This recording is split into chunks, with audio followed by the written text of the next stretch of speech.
Hello everyone, today I'm going to be showing you how to make a forge or a blacksmithing forge in the stonework server on Eldram. I'm pretty sure these were in both, but first of all you're going to need to make a circle, a square, but like this. It's going to take you roughly 8 blocks. You need the top part, leave the top part empty, and what you're going to do then is you're going to make a U shape with the rest of the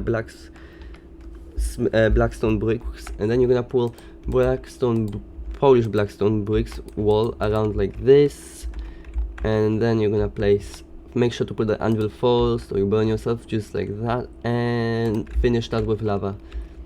It should look something like this. It takes 15 Polish blackstone brick walls. That's a very long name for me to say. And when you open this, it should look something like this. And when you put things in here, you're gonna press craft and it's gonna pop up here. Pretty simple. Hope this helped you out. And if you did, leave a like button, leave a comment down below, subscribe. Bye. Wait.